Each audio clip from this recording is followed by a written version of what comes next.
Hola amigos, ¿qué tal? Espero se encuentren muy bien. Mi nombre es Uriel Ulises Bernal. Soy maestro en Filosofía de la Cultura por la Universidad Michoacana de San Nicolás de Hidalgo y actualmente soy miembro del Colegio Profesional de la COMEFI, así como coordinador del Comité Académico de Hermenéutica, Retórica y Filosofía del Lenguaje. El día de hoy les quiero hablar de un tema que personalmente me apasiona mucho, la retórica. Sobre él tuve la gran fortuna de realizar una estancia de investigación en la Universidad de Navarra, en Pamplona, España, con el doctor Alejandro Vigo, en relación con la praxis, es decir, retórica y praxis. No obstante, en este pequeño video me gustaría señalar algunos elementos, además de la praxis, de carácter ontológico y epistemológico que podemos ubicar en la retórica para destacar su valor filosófico. Sin más preámbulos, este tema lo abordaré desde Aristóteles justamente, ya que ahí encontramos las bases de esta disciplina en clave filosófica. Vamos a interpretarlo a partir de dos líneas, digamos así, dos tipos de elementos, los elementos formales y los elementos materiales que podemos ubicar en la retórica. Dicho esto, empecemos con los elementos formales.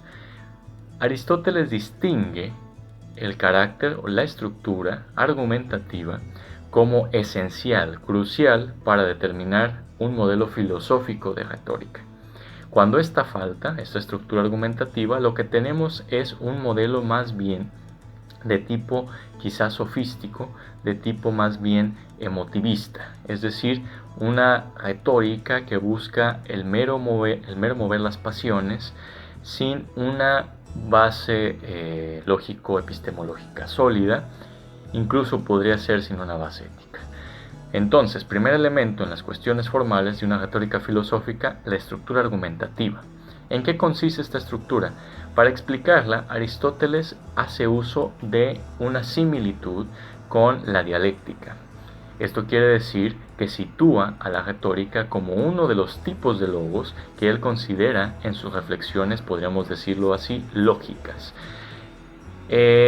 Tanto la retórica como la dialéctica tienen que ver con un ámbito de cosas en específico, o dicho en clave aristotélica, con un sentido de ser propio.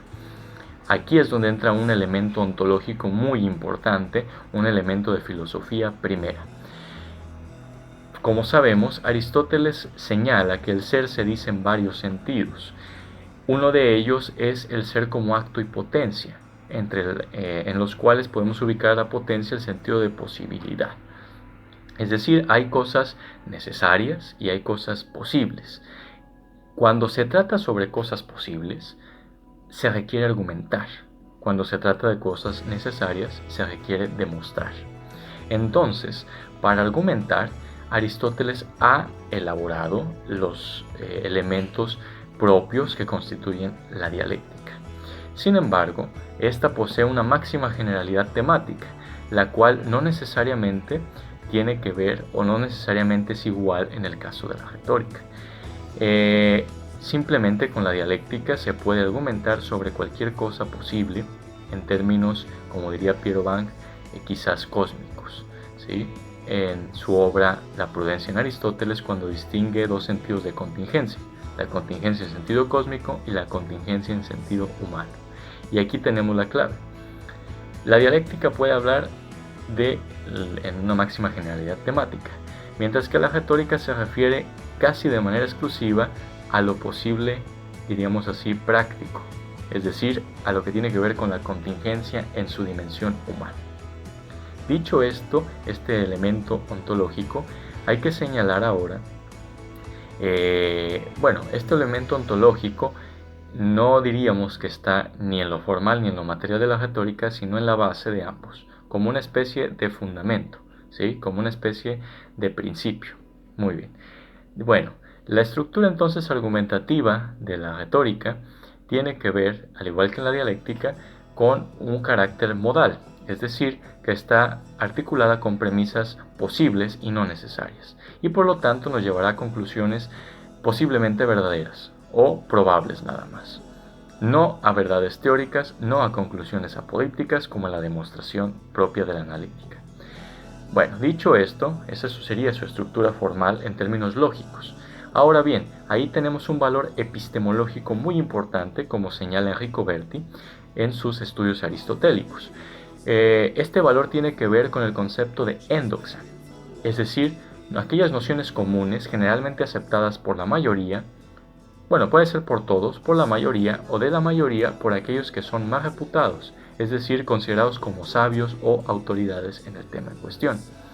Ahí radica su valor epistemológico porque a partir de ahí se puede sustentar la verosimilitud de ciertas opiniones sobre cosas posibles. De nueva cuenta, sobre lo posible no cabe verdad absoluta ni teórica, únicamente posibilidades, opiniones verosímiles. Y para que una opinión sea verosímil debe estar sustentada en endoxa.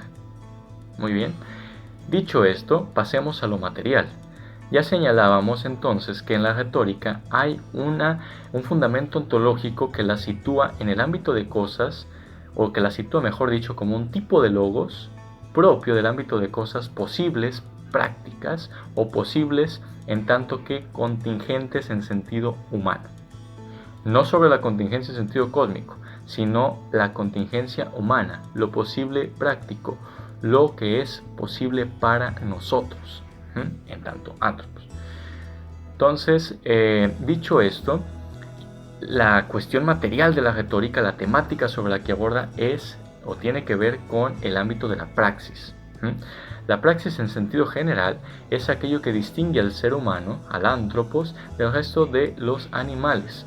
Y el elemento crucial que los distingue es su carácter racional. Y el carácter racional en términos prácticos tiene que ver con la proairesis, es decir, la decisión deliberada. La deliberación es un tipo de discurso retórico muy importante que tiene que ver con la proyección de ciertas acciones pretendidamente buenas para un contexto privado, es decir, lo bueno para mí, para mi felicidad, y lo bueno o el bien común en un sentido público, es decir, para alcanzar la felicidad de un pueblo, de una ciudad. Ahí es donde la retórica encuentra su nicho, en el sentido público de la praxis.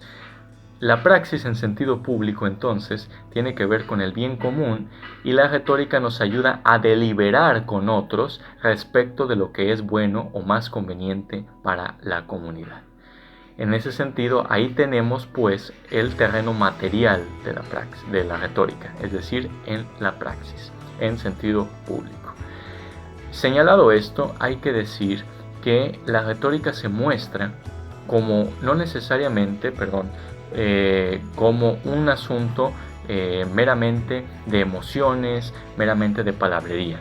Hay argumentos y hay argumentos sobre cuestiones importantísimas sobre las cuales no tenemos ninguna certeza, pero que tenemos que tomar una decisión. Tenemos que deliberar y decidir actuar de una manera conveniente, de una manera epistemológicamente fundada en lo verosímil y de manera ética también, es decir, que sea lo mejor para todos.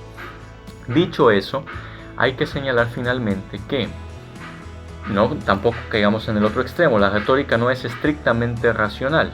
La retórica no es un tipo de logos que sea, como en el caso de la demostración apodíptica, puramente formal, diríamos, sino que tiene que ver también de